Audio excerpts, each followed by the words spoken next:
Bonsoir Monsieur Rahmani, salam alaikum. Bonsoir Oustad Hussein, salam alaikum wa rahmatullahi wa barakatuh, azul fullah tout le monde, massa al-khair tout le monde, ahlan wa sahlan bil jami'. Donc Oustad Hussein, tfaddal. Et les sujets ne manquent pas aujourd'hui à la kulli hal.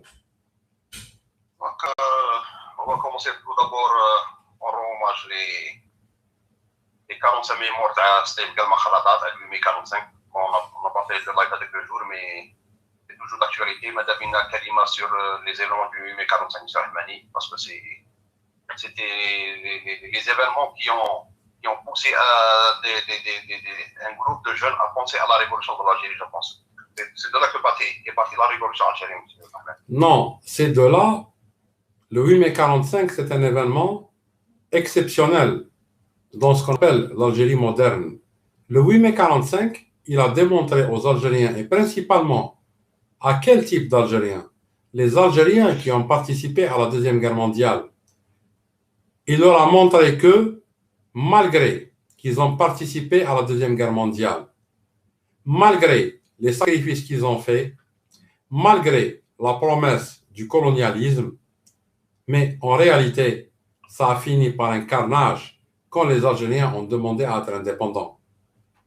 Oui, le 8 mai 45 pour l'Algérie, c'était un tournant décisif d'une prise de conscience générale qu'un colon manu militari ne peut être dégagé que par une lutte manu militari. نعاودها بالعربية ولا بالجزائرية ولا كما حبيت. يعني 8 ماي 45 بين للشعب باللي المستعمر المسلح اللي متحكم فيها بحكم السلاح والبارود ما يخرج غير بحكم السلاح والبارود. وكل يعني الطرق والوسائل نوعا ما السلميه تاع هذاك الوقت نتاع لو موفمون ناسيونال نتاع ديفيرون فورماسيون نتاع جمعيه العلماء المسلمين نتاع لي بوليتيك نو فولي ريان دير باسكو العدو هذا السلاح اللي هذا السلاح ما تقدرش تقابلو انت بالتمر واللبن. Et oui, effectivement.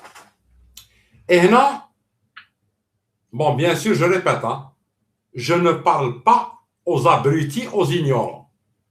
Je parle aux Algériens, vrais Algériens, qui ont une maturité politique.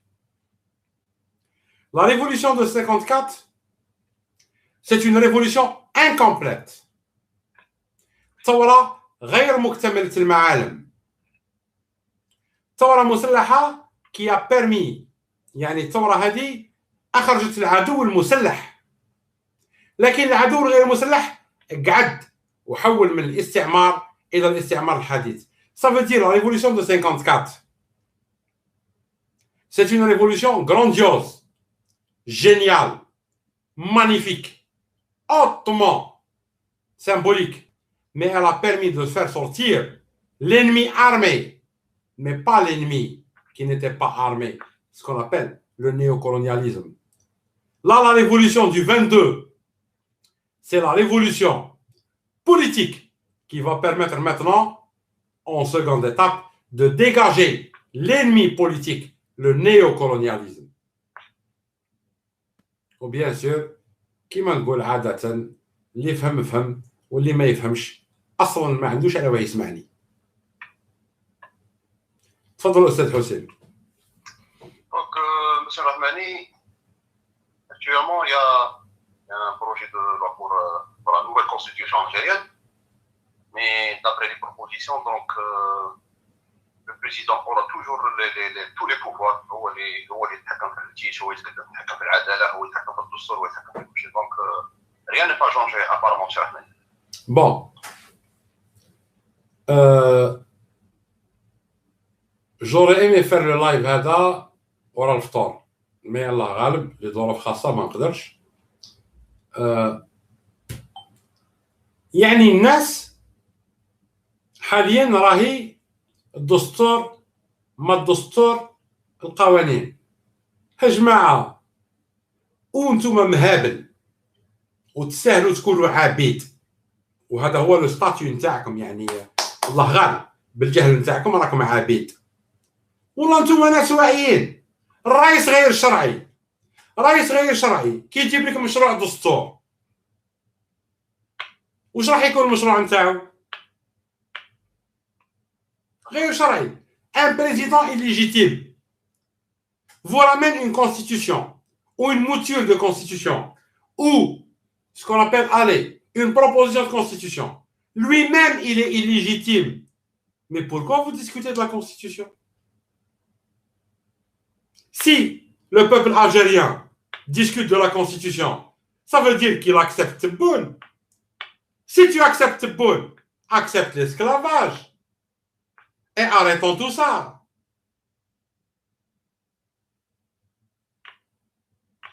Tu m'as compris يا حسين ولا لا؟ اسمعوا ايها الشعب الجزائري، واحد غير شرعي وجاب لكم دستور وانتم وليتوا تحكيوا على الدستور اللي جابوا لكم واحد غير شرعي. مين انتم مهابل؟ مي يحبسوا الدواء والكاشيات اللي تشربوا، فيقوا. بون ماتنون لا كان ماكمش فايقين بايكوتي ها اللي صرا فيكم تستاهلوه. داكور سي تو. كيفما كنتم يولى عليكم. تربح. درك سي او بوبل دو ديسيدي. هل الشعب واعي؟ الكوفيد هذا ما دار لكم والو. بون نروحوا للكورونا. انا الجزائريين تاع الداخل خليونا من يقول لك هذا الفتنه ويعيطوا والذباب الازرق. انتم ما هضرش مع ربكم الطول ما هضرش معاكم كاع. باسكو بور موا لو مينيموم نقطع لكم ريسانكم ونبعثكم لي بونك دورغان. الذباب وهذو البغوله اصلا نون با دروا سيتي في اون ناسيون كي سو كونستروي. داكور ما نبنيوش امه بالحمير، نبنيوها بالناس الواعيين. الحمير يتبعوا ويبلعوا بور كون سوا داكور سي لو برانسيب صح. دركا اون فالي الكورونا، لي ماسك ما كانش، لي غون ما كانش، لا بريفونسيون ما كانش، والحراك ما كانش. فهمني علاه؟ يعني كي تخرج في مسيره الكورونا يحكمك، وكي تروح للسوق تكون على السميد ما يحكمكش.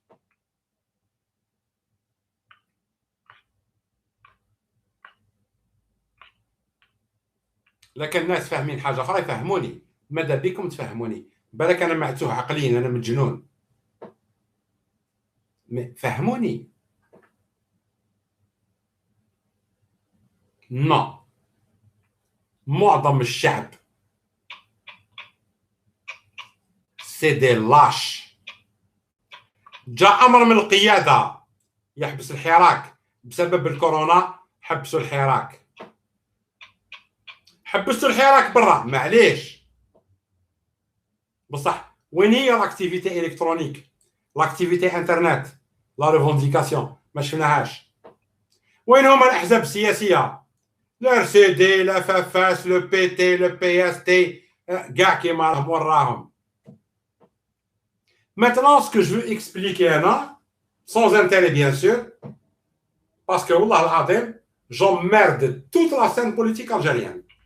من الرئيس نتاعهم للمخابرات نتاعهم للدفاع نتاعهم للسياسيين نتاعهم. جو زوميرد توس. يعني بكل نحبس عليكم نورمال باسكو ما تسواو والو. Vous êtes une bande d'opportunistes انتهازيين ما تسواو والو. ايها الشعب الجزائري قسما بالله ما عندك دي بوليتيك. Vous n'avez pas de politique. Vous avez ناس يزفر لهم النظام يركبوا معاه. Et la preuve est là. فهمتوها؟ دافعوا على انفسكم. ما فهمتوهاش؟ عيشوا عبيد. اللي يقدر يمنع ويخرج للخارج فرج عليه ربي، واللي قاعد تحت النظام هذا فهو في العبوديه. يا با بوليتيك. وين راحوا اللي كانوا يمشيو اليامات الاولين وين هما بوشاشي، عسول، جيلالي؟ هذا شي با كيف يسميهم انايا ما جو دون با كالي فاتي. يسون وين راحوا؟ كوفيد 19 واقيلا تمسخروا بينا. كوفيد 19 في بلاد ما عندها حتى امكانيات، لا كونتر الكوفيد 19 لا كونتر لا غريب.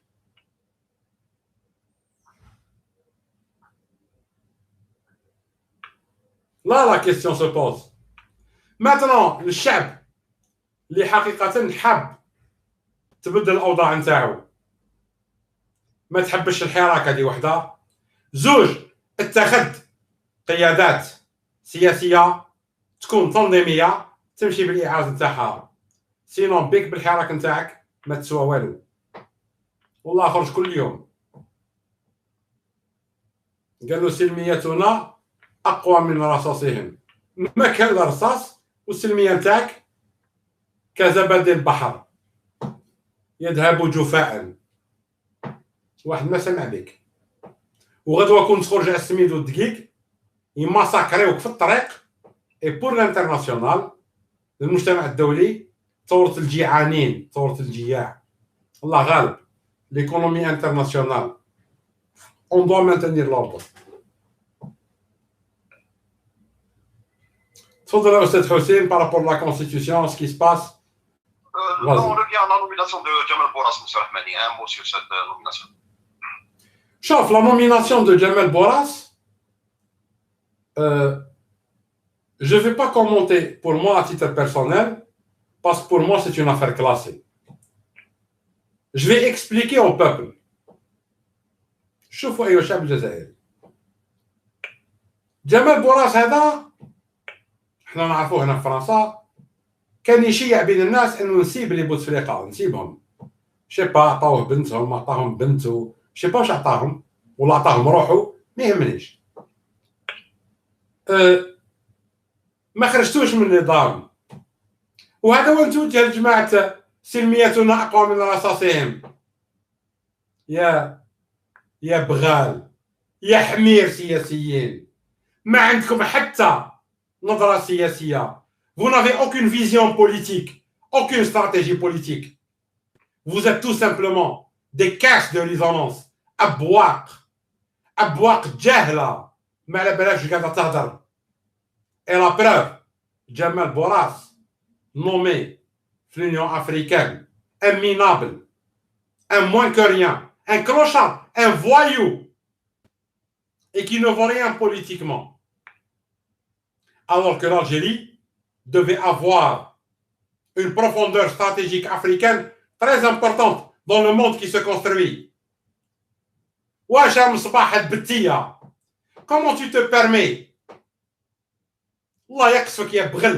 Pourtant tu étais quelqu'un d'intelligent, Narfok. Comment tu permets qu'un Jamal Boras soit nommé à l'Union africaine? Même ta, je crois shihma la'bet ala mokhk. Tout le gras dans le ventre que tu as, il t'a fait tourner la tête. Tu étais quelqu'un d'intelligent dans les années 90. Quelqu'un qu'on considérait comme étant un intellectuel des services d'enseignement. Mais là, tu as prouvé que tu es minable. Shihma la'bet aleh. Un Jamal Boras. Un Jamal Boras. أيها الشعب الجزائري، نقول لكم حاجة، جمال بوراس بير على برلمان الحفافات. وينكم يا جماعة السلمية أقوى من رصاصهم؟ وش هي برنامجكم؟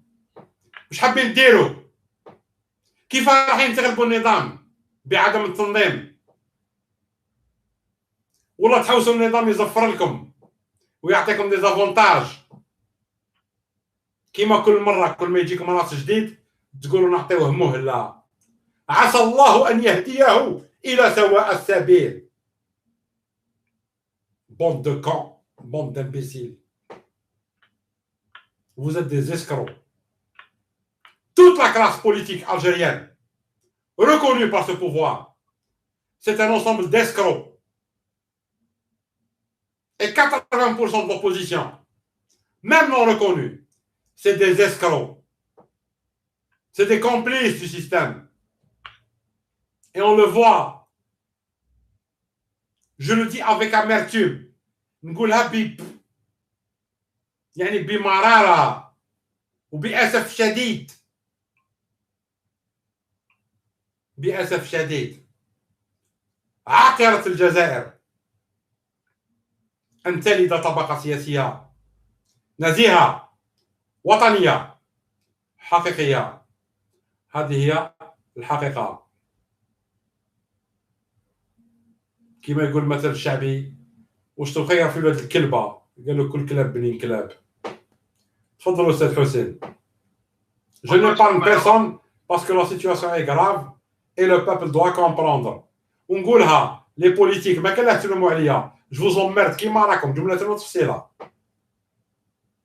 واللي قادر يقول لي في الطريق نزلق، واللي قادر عليا يقابلني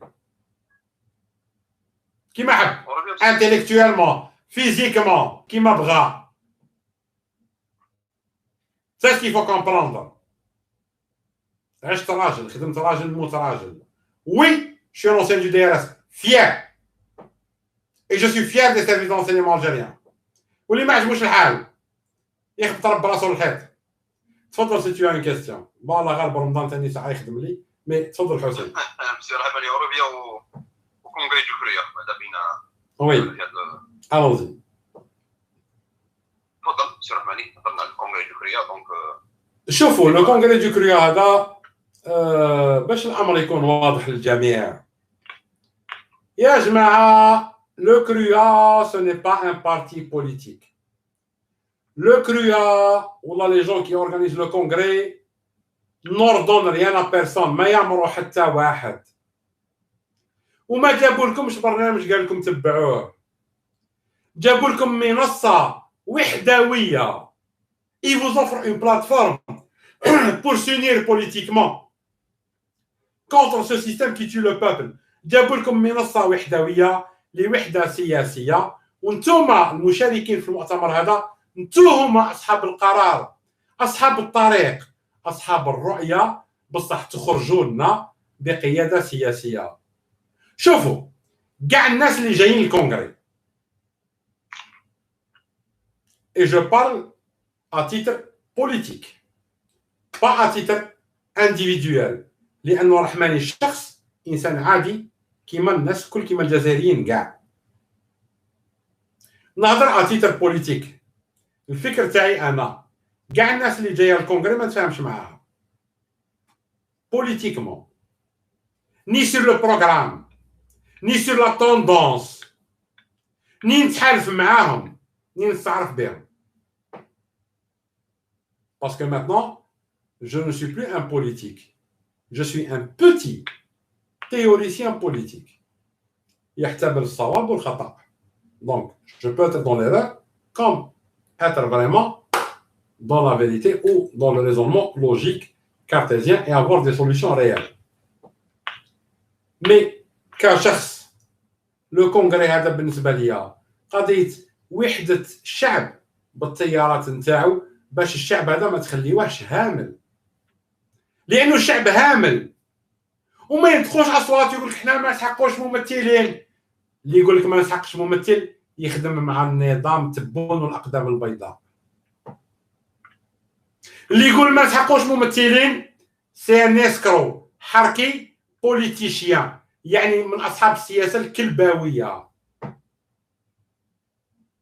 تقدرش تربح معركة بدون قيادة، كون طير للسما. ربي نهار خلق الكون خلقه بحسبان، أبى من أطراف الحسبان أن المعركة تكون بقيادة. ما عندكش قيادة المعركة تاعك خاسرة. والنظام يسعى دار أبواق، ناس الشعب يعرفهم باللي في راسه في راس الشعب ناس ملاح، النظام خدمهم يقولوا ما تخرجش ممثلين، باسكو كون الشعب يخرج ممثلين والله يقبل قيادة لو كونغري تاع الكرويا، الثورة سوف تنتصر والجزائر تمر لمرحلة أخرى. لكن يكون الشعب ما يقبلش مؤتمر الكرويا اللي نظموا الكرويا، ماشي الكرويا، لأنه الكرويا حاضنة. يعني الناس اللي راح يجوا المؤتمر هذا اسيدي والله ما نزيد نقول مؤتمر الكرويا، هذا المؤتمر تاع بروكسل للوحدة الوطنية السياسية. انسوا الكرويا. هذا المؤتمر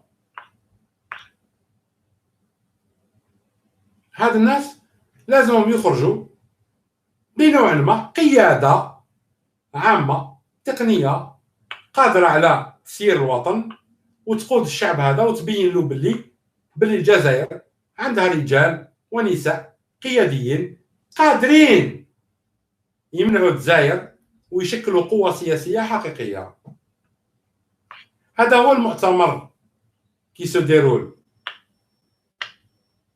والمؤتمر هذا بين قوسين واسعين، الناس اللي تحضر المؤتمر لها الشرف، هذا شرف معناتها اولا شجعان لا يخافون النظام، ثانيا نزهاء ما مش حاكمين العصا من النص، ثالثا متحدين الى العالم باسره من اجل حريه الجزائر. دونك اللي حاشم والله خايف يحضر المؤتمر هذا ما يحضرش. هذا الراي تاعي انا شخصيا، ما يحضرش. لكن حاشم من مؤتمر وين فيه شفافيه مع الشعب، une transparence totale avec le peuple.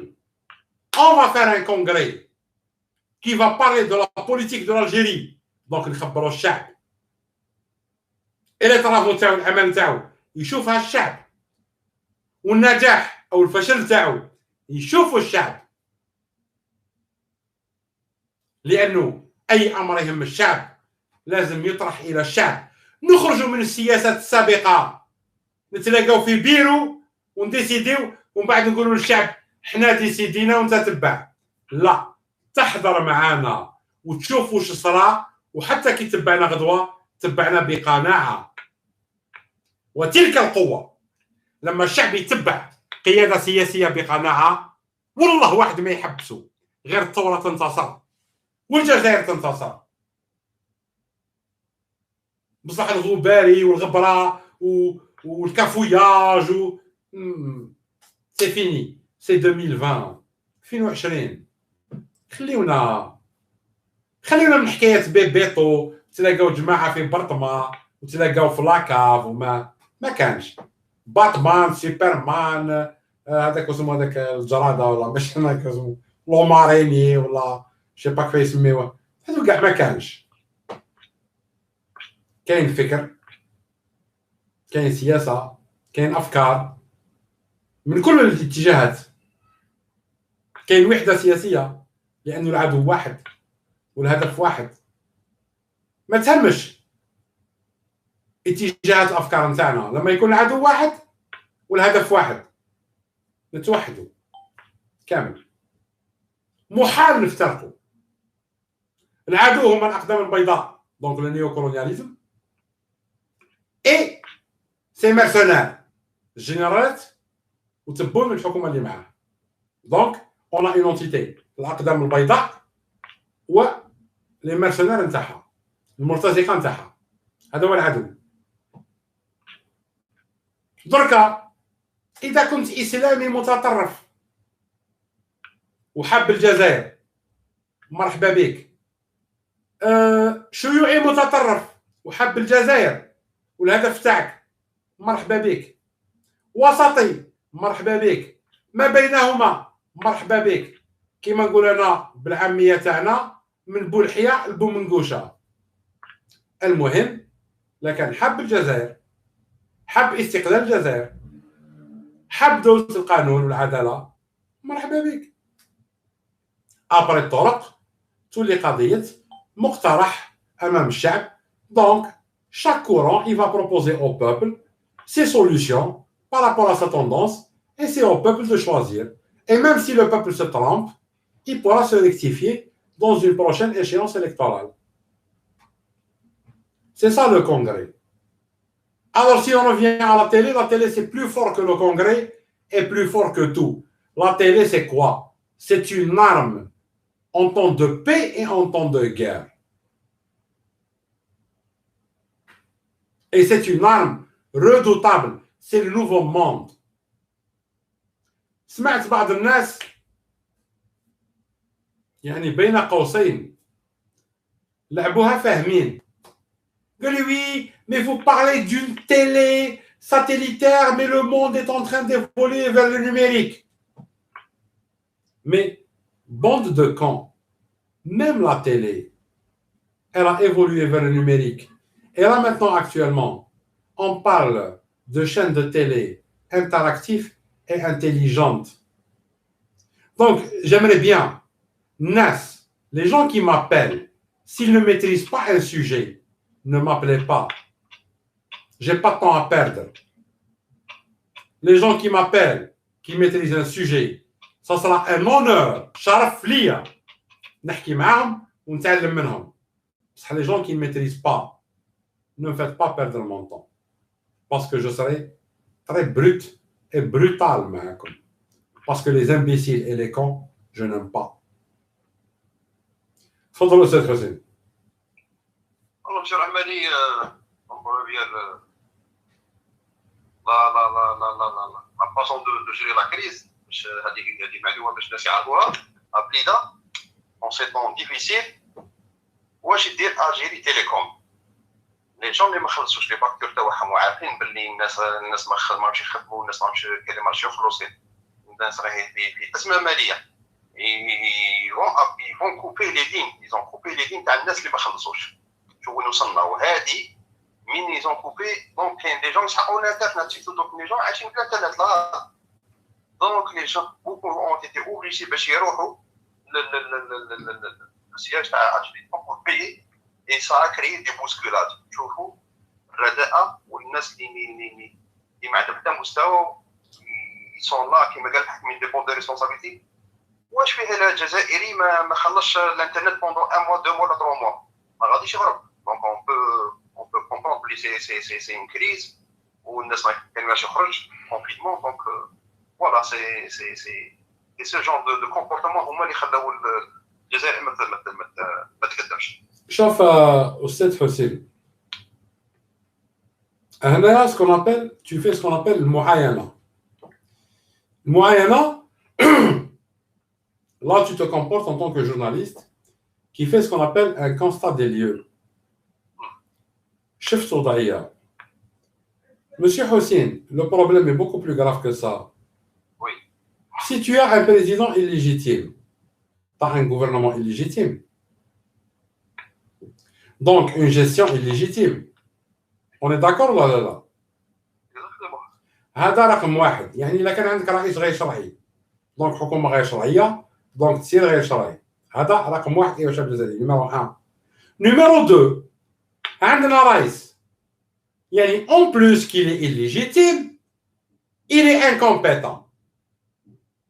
Donc un gouvernement d'incompétent. Donc عندنا رئيس غير شرعي وما عندوش كفاءة، وحكومة غير شرعية وما عندوش كفاءة. دونك في كلتا الحالتين تسيير غير شرعي دون كفاءة. دونك أولا الشرعية، ثانيا الكفاءة. دوك رقم 3 عندك رئيس أصلا صعد في المراتب في حكم الكلب نتاع بوتفليقة. دونك جاب حكومة كيفو قرلوات نتاع حوتالة بوتفليقة. دونك تسير نتاع بوتفليقة.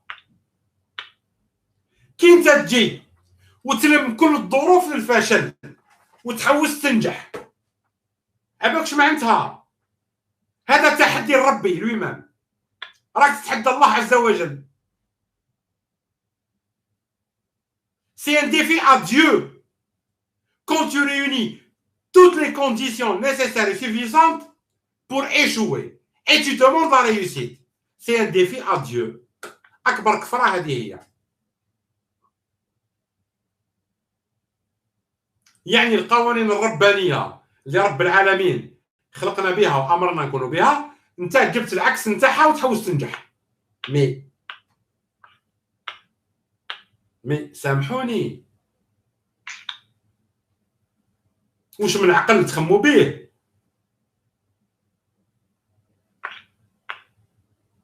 Je sais pas si tu me comprends, Hossein. Je me suis fait comprendre ou là. Non, c'est clair monsieur Rahmani. واش تطلب؟ رئيس غير شرعي من سيستم تاع بوتفليقة وما عندوش كفاءة، حاكم فيك ودار حكومة زيو. واش تسنى؟ مي فوز اتوندي كوا؟ سمعت واحد ثاني سور انترنت قال لك القانون الجيش في خطر. يا ولدي اسمع اسمع اسمع اسمع اسمع اسمع اسمع. الجيش لا كان ما يدخلش دراهم، والجيش لا كان ما يتدخلش في المحيط الخارجي تاعي باه يحميني المحيط الداخلي ما نسحقوش. اللي ما يعرفش الاستراتيجيه العسكريه علاه تغلطوا في الشعب؟ علاه لاعبينها فاهمين وانتم دينا ربي ما ديباسيتوش النيفو نتاع سبيح. اهضروا الشيء اللي تعرفوه. لانفورماتيك يهضر انفورماتيك، ليكونوميست يهضر ايكونومي، لو سوسيولوج يهضر سوسيولوجي. انا نقول لك احسن قانون في الدستور هذا تعرفوا شي هو؟ انه الجيش الجزائري عنده الحق يتدخل في الخارج، باسكو لازمنا ندخلوا في الخارج. لازمنا ندخلوا في ليبيا والنيجر والمالي والبوركينا فاسو وفي كاع الساحل. ويجيو ناس بالك العسكر ما عقبوش، جامي شاف في حياته حاجه، عندهم مرض نفسي. خاطر ايها الجيش راح تموت في دول كيما الامارات. شت عسكر الامارات يموتوا يا بين امارات تشري لي مرسونار، مي حنا ما نقدروش نشري مرسونار. الدفاع عن الحدود، موش في الحدود، خارج الحدود. سقسيو البقره جديده تاع مصباح يقولها لكم باسكو هو هبل لابارامون. مادام نوما واحد كيما بوراس سيك مصباح est devenu un connard de la pire espèce. واش مصباح تحوس دي تشيبا وتورث ولادك؟ ما كفاكش واش ديته pour arriver à ce degré de médiocrité. بوراس فلويا.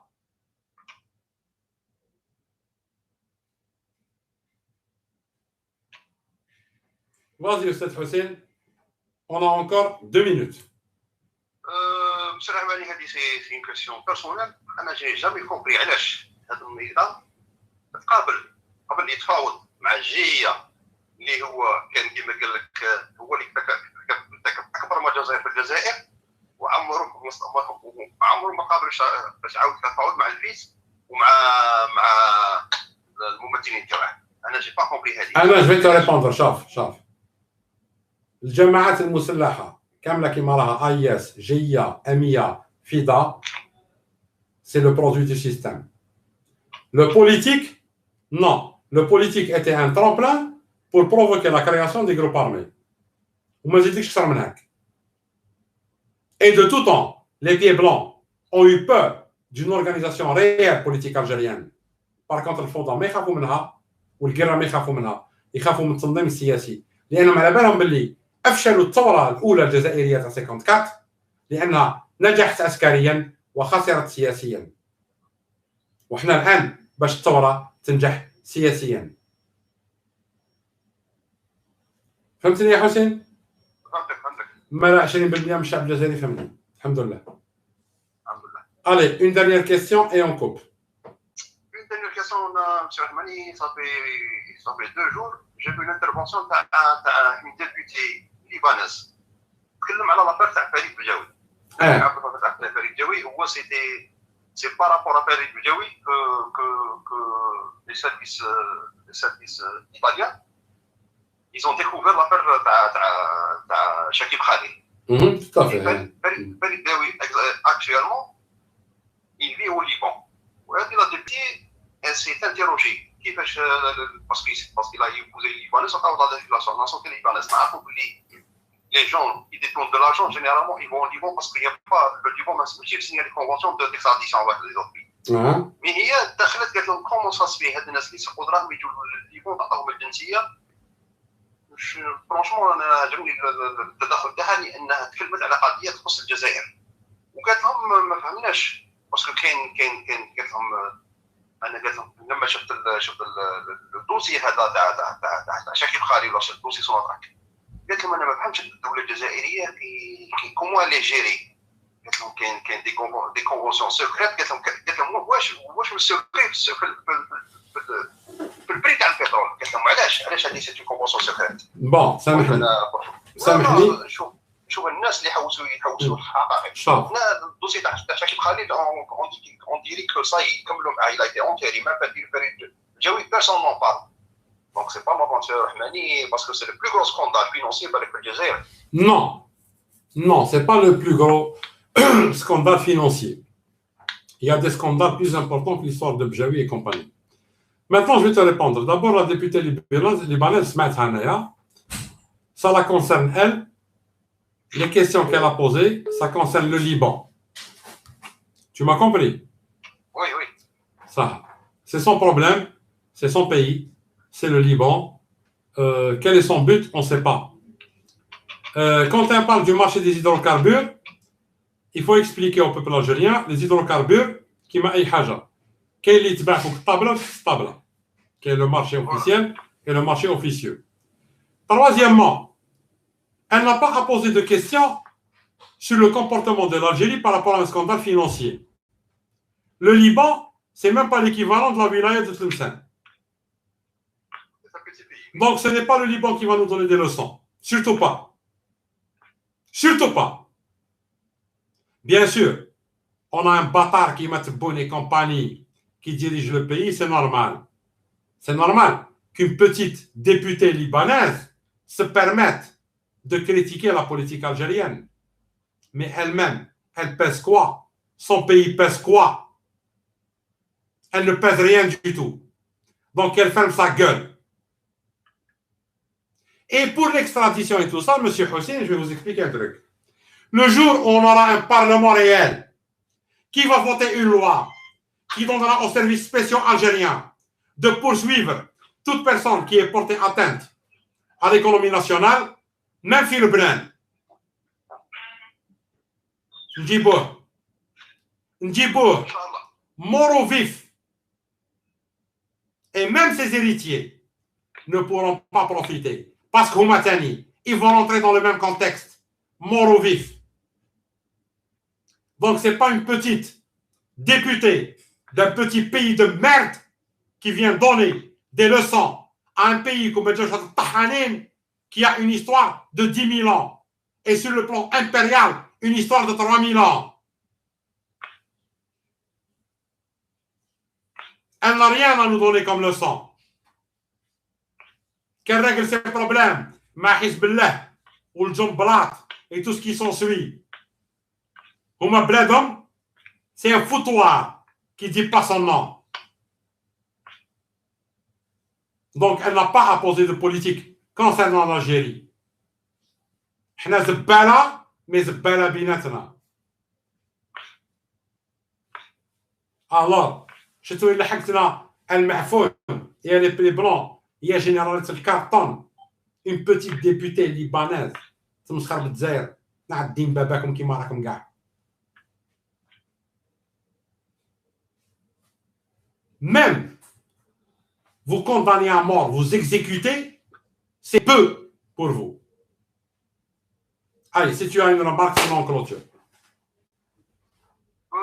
Sauf là qu'on حابين نفطرك بالوقت. Et j'ai pas envie. Je cherche une question, mais... Vas-y, tu peux, Hossein, tu peux. Je suis en train de chercher. Pour le projet de la télévision, il y a une dame qui demande si ça avance. Est-ce qu'il y a des gens qui ont déjà contribué? Madame, ça évolue très bien. C'est au-delà de nos espérances. Alhamdoulilah, tous les jours, on a des Algériens qui achètent des actions. Je pense que en moins d'une année, parce qu'on va lancer une grande campagne de communication qui va atteindre tous les Algériens. Donc, ils ont mis un système PayPal, ils ont mis un système bancaire, on va mettre un système de paiement par Twitter, etc. Donc, c'est des actions, le compte, il est bloqué. Cette télé, ça, c'est surtout pour les gens qui comprennent l'intérêt d'un média aussi puissant que ça. C'est une arme en temps de paix, en temps de guerre. Pour les Algériens de l'étranger, les Algériens de l'intérieur, c'est une arme pour l'Algérie. Pour que l'Algérie puisse rayonner à l'international et avoir un bouclier médiatique qui m'a, les Qataris, ils ont Jazeera, je sais pas, l'Arabia, MBC. On aura une chaîne généraliste. Peut-être, si on a assez de cotisations, un bouquet de chaînes, on peut développer en ce qu'on appelle un investissement, mais c'est des actions sanadat haqiqiya. Oui, on évolue, alhamdoulilah, très bien. J'ai beaucoup d'espoir et ce que j'appelle la télé هذه elle est au-delà de la politique, c'est de la suprapolitique. بالعربيه هي فما فوق السياسه، هي اقوى من السياسه في حد ذاتها، لانها علاش تتعدى الزمن وعندها اون ايتيك اكسترا. فوالا مسيو حسين صاي سي بون شي هاريتر ليميت. سامحني سامحونا الناس. لا كلوتور إبا أيها الشعب الجزائري، ما تهبطش الثورة، ما تهبطش الحراك، اعتمد القيادة اللي ترضاها أنت، لكن اعتمد قيادة، ولا ما عجبتكش القيادة اللي تنبثق عن المؤتمر اللي بيحتوي، اعتمد قيادة وحدك. المهم المعركة تاعك دون قيادة فهي معركة خاسرة، والمعركة هذه راهي سيرتو في الفايدة نتاع النظام لكن ما اعتمدش قيادة. ونوجه هنا كلمة صغيرة، هادو لي ديموقراط اي لي لايك اي لي ما على باليش واش اي لي اسلاميست كامل كيما راكم، حلوا رصانكم وفهموا المجتمع الجزائري فيه ناس إسلاميين، فيه ناس يساريين، فيه ناس وسطيين. ما نقدروش نلغيو تيار عن تيار إذا حبينا الوحدة السياسية ضد هذا النظام. لازم كل التيارات تتلاقى وتتآخى يد واحدة، قوة واحدة، فاصل عدو واحد من أجل هدف واحد. العدو تحرير الجزائر من الأقدام البيضاء من النيو كولونياليزم، والهدف إقامة دولة القانون. ومن بعد كل تيار يتفضل بالمشاريع نتاعو، لكن ما نقدروش نلغيو الإسلاميين من المجتمع ولا اللائكيين من المجتمع ولا الديمقراطيين من المجتمع. فيقوا بركوا بالأهبال، والسلام عليكم ورحمة الله وبركاته. صحة بعد الفطور إن شاء الله للجميع.